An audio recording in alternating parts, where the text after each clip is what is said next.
Hello, ഇന്ന് നമ്മുടെ വീട്ടിലേക്ക് എല്ലാവരും ന്യൂ ഇയർ ആഘോഷിക്കാൻ വേണ്ടി വന്നിട്ടുണ്ടായിരുന്നേ. കുറച്ച് കാലത്തിന് ശേഷം കേട്ടോ ഞങ്ങൾ എല്ലാവരും ഒന്ന് ഒത്തുകൂടുന്നത്. അതിൻ്റെതായ സന്തോഷം ഞങ്ങൾക്ക് എല്ലാവർക്കും ഉണ്ടായിരുന്നു. പക്ഷെ കിച്ചൂട്ടന് മാത്രം ഒന്നും ഇങ്ങോട്ട് എത്തിപ്പെടാൻ പറ്റിയിട്ടുണ്ടായിരുന്നില്ല. അങ്ങനെ എല്ലാവരും വന്ന് ചായയൊക്കെ കുടിക്കുമ്പോഴേക്കും നമ്മളെ ഫുഡ് ഇവിടെ റെഡി ആയിട്ടുണ്ടായിരുന്നു. നെയ്ച്ചോറും ചിക്കൻ കറി ആയിരുന്നു ഇന്ന് ഇവിടെ വെച്ചിട്ടുണ്ടായിരുന്നത്. ഭക്ഷണമൊക്കെ റെഡി ആയതിനു ശേഷം ഞങ്ങൾ എല്ലാവരും അങ്ങോട്ടും ഇങ്ങോട്ടും ഓരോ കഥയൊക്കെ പറഞ്ഞിരുന്നേ. പിന്നെ ഞങ്ങൾ എല്ലാവരും ഓരോ ടീമായി തിരിഞ്ഞിട്ട് ഓരോ ഗെയിമൊക്കെ കളിക്കാൻ തുടങ്ങി. ഞങ്ങൾ എല്ലാവരും ഒത്തുകൂടി കഴിഞ്ഞാൽ പിന്നെ എല്ലാവർക്കും ഒരേ വയസ്സായിരിക്കും ഫീൽ ചെയ്യുക.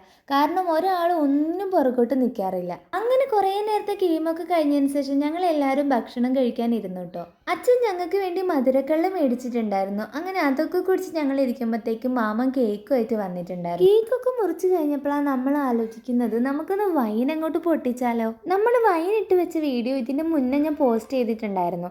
അത് കാണാത്തവരുണ്ടെങ്കിൽ എന്തായാലും കാണാൻ മറക്കല്ലേ. ആ ഒരു കെട്ടഴിക്കുമ്പോഴേക്കും നല്ലൊരു മണം വരുന്നുണ്ടായിരുന്നു. അങ്ങനെ വൈൻ എടുത്ത് എല്ലാവരും കുടിച്ചിട്ടുണ്ടായിരുന്നു. കുറച്ച് മധുരത്തിൻ്റെ ഒരു കുറവുണ്ടെന്ന് വെച്ചാൽ ബാക്കിയൊക്കെ അടിപൊളിയാണെന്ന് എല്ലാവരും പറഞ്ഞിട്ടുണ്ടായിരുന്നു. അങ്ങനെ അതൊക്കെ കഴിഞ്ഞ് ഞങ്ങൾ പാട്ട് വെച്ച് കുറേ നേരം ഡാൻസൊക്കെ കളിച്ചു കേട്ടോ. ഡാൻസൊക്കെ കളിച്ച് ക്ഷീണിച്ചപ്പോഴേക്കും മാമൻ അടുത്തായിട്ട് എടുത്തിട്ടുണ്ടായിരുന്നു. അങ്ങനെ ഇതിന് ചുറ്റിക്കൊണ്ടായിരുന്നേ പിന്നീടുള്ള ഡാൻസൊക്കെ. ഞങ്ങൾ ഇപ്രാവശ്യത്തെ ന്യൂ ഇയർ ഇങ്ങനെയായിരുന്നു. നിങ്ങളെ ന്യൂ ഇയർ എങ്ങനെയാണെന്ന് കമൻറ്റ് ചെയ്യാൻ മറക്കില്ല. അപ്പോൾ എല്ലാവർക്കും ഒരു ഹാപ്പി ആയിട്ടുള്ള ന്യൂ ഇയർ ആയിരിക്കട്ടെ. ടാറ്റാ.